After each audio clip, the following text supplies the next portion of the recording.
Hello and welcome back to SN study station.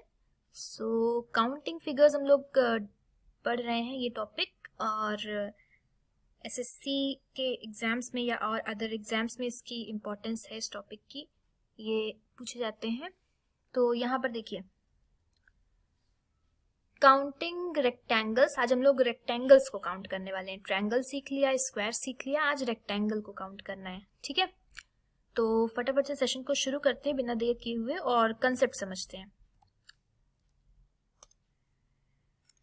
देखिए, rectangles को count करने का सिंपल सा तरीका है। रो एंड कॉलम तो हम लोग सीख ही चुके हैं कि रो क्या होती है एंड कॉलम्स क्या होते हैं, ये तो सीख ही लिया है। ठीक है, यानी कि अगर इस फिगर की बात करें तो यहाँ पे 1 2 3 3 कॉलम्स हैं और 1 2 2 रो हैं। तो करना क्या होता है, रो एंड कॉलम्स को ऐसे ऐड कर लेना होता है। 1 2 3 है तो 1 + 2 + 3 इनको ऐड कर लिया। और कॉलम्स कितने हैं, कॉलम्स हैं सॉरी ये कॉलम्स ही हो गए, ये हो गए कॉलम्स इनको ऐड कर लिया। 1 + 2 + 3 और रो कितनी है, 2 है, तो इनको ऐसे ही 1 + 2 करके ऐड कर लिया। तो यहां से मिला 6 और यहां से मिला 3। इनको आपस में कर देना है मल्टीप्लाई। 6 3 कितना आएगा, 18 आएगा। एंड 18 इस वाले फिगर में आपको रेक्टेंगल्स जो मिलेंगे, अभी हम लोग रेक्टेंगल्स काउंट कर रहे हैं, तो 18 रेक्टेंगल्स मिलेंगे। ठीक है, यानी कि करना क्या है, रो एंड कॉलम देखना है, उनको ऐड करना है और आपस में फिर ऐड करने के बाद जो आंसर्स आएंगे उनको मल्टीप्लाई करना है। पहले ऐड करना है इसमें। ठीक है, जैसे स्क्वायर में क्या होता था कि पहले हम पहले मल्टीप्लाई करते थे या स्क्वायर निकाल लेते थे, फिर जो आते थे आंसर उन सभी को ऐड करते थे। ये जो लाइन है ये 1 + 2 + 3 ये कॉलम को रिप्रेजेंट कर रहा है, और ये जो 1 + 2 है ये रो को रिप्रेजेंट कर रहा है। ठीक है, ऐड किया और बीच में मल्टीप्लाई कर दिया, तो यहाँ से 6 मिला, यहाँ से 3, 6 3 18 इज द करेक्ट आंसर। ठीक, सिंपल सा कंसेप्ट था। ठीक है, कोई ज्यादा प्रॉब्लम नहीं है इसमें, बहुत ही सिंपल है, इसमें इजीली समझ में आ गया होगा। ठीक है, अगर यही थोड़ा सा बढ़ जाता, सपोज कि इधर से बढ़ा देते हैं, चलो किधर से बढ़ा देते हैं। ठीक है, ऐसे बढ़ जाता, तो यहाँ पे भी कॉलम हमारे पास 4 हो गए। ठीक है, 1 + 2 + 3 + 4, और रो तो हमारे पास 2 ही है, तो 1 + 2 ये होता और बीच में मल्टीप्लाई होता, यानी कि 4 5 6 7, यहाँ से 10 मिलता और यहाँ से 3, तब हमें इस वाले फिगर में 30 मिल जाते। तो यही सिंपल सा अप्रोच है। पहले क्वेश्चन की तरफ चलते हैं। देखिए, ये जो मैट्रिक्स दी हुई है, यानी कि यहाँ पे कॉलम है 1 2 3 4, 4 कॉलम है, और अगर रो की बात करें तो 1 2 3 3 रो है। तो कुछ करना नहीं है, बस यही करना है, कॉलम और रो ऐड किया और मल्टीप्लाई का साइन लगा दिया बीच में, तो कितना आया, यहाँ से मिलेगा 10 और यहाँ से मिल जाएगा 6। 60 is the answer for this question. ठीक है, हाँ 60 हो जाएगा, यहाँ से मिल जाएगा, सिंपल। अगला सवाल, अगले क्वेश्चन पे चलते हैं। देखिए, अच्छा एक चीज और ध्यान देना है। देखिए, यहाँ पे जो आपको शेप्स मिल रहे हैं, ये आपको देखने में लग रहा है कि ये तो स्क्वायर है। ठीक है, और आपको काउंट जो करने को कहा जा रहा है वो रेक्टेंगल्स काउंट करने को कहा जा रहा है। ठीक है, रेक्टेंगल्स काउंट करने को कहा जा रहा है। तो यहाँ स्क्वायर्स में हम लोग रेक्टेंगल्स कैसे काउंट कर रहे हैं, ये चीज तो जानते होंगे ना कि जितने भी स्क्वायर्स होते हैं वो सभी रेक्टेंगल्स होते हैं। ऑल रेक्टेंगल्स आर स्क्वायर, सारे के सारे, sorry all square are rectangle. ठीक है, जितने भी स्क्वायर्स होते हैं वो रेक्टेंगल्स कहलाए जाते हैं। ठीक है, स्क्वायर में भी 4 साइड होती है, रेक्टेंगल में भी 4 साइड होती है, हाँ बस लेंथ ब्रेथ का फर्क होता है रेक्टेंगल में। ठीक है, लेकिन सारे रेक्टेंगल्स स्क्वायर नहीं होते, क्योंकि स्क्वायर की जो चारों साइड होती हैं वो इक्वल होती हैं, रेक्टेंगल की चारों साइड इक्वल नहीं होती हैं। तो सारे स्क्वायर्स को हम रेक्टेंगल्स कह सकते हैं, बट सारे रेक्टेंगल को स्क्वायर नहीं कह सकते हैं। तो ये नहीं कह सकते, ये कह सकते हैं, क्योंकि ये जो हमें दिख रहे हैं ये स्क्वायर्स ही दिख रहे हैं, और हमें काउंट रेक्टेंगल्स करना है, तो जो स्क्वायर है वो रेक्टेंगल भी है। ठीक है, बस काउंट करने का तरीका अलग है।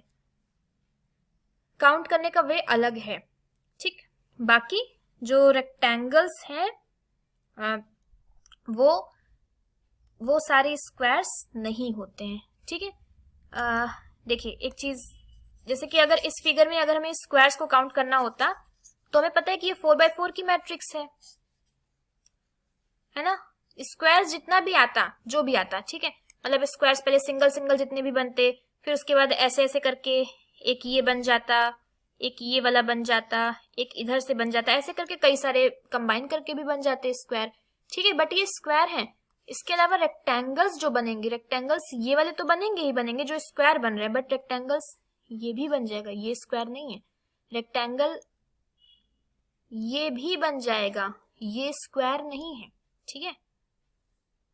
तो इस तरह से किसी भी फिगर में अगर आपको वो स्क्वायर वाला फिगर दिख रहा है और वहां पे रेक्टेंगल्स काउंट करने हैं तो स्क्वायर जितने भी आएंगे उससे ज्यादा आएंगे रेक्टेंगल्स, ठीक है। और ये ध्यान रखना है कि सारे स्क्वायर रेक्टेंगल्स होते हैं, ठीक है। तो ये 4x4 की मैट्रिक्स है, यानी कि रेक्टेंगल्स काउंट करने का तरीका ये है। इसमें 4 रो है, 4 कॉलम है, तो कुछ करना नहीं है, ये किया multiply row and column square किया इस तरह से और मल्टीप्लाई किया, तो यहाँ से 10 मिलेगा, यहाँ से भी 10 मिलेगा, तो 10 10 100 ऑप्शन नंबर डी में है, यही करेक्ट आंसर हो जाएगा।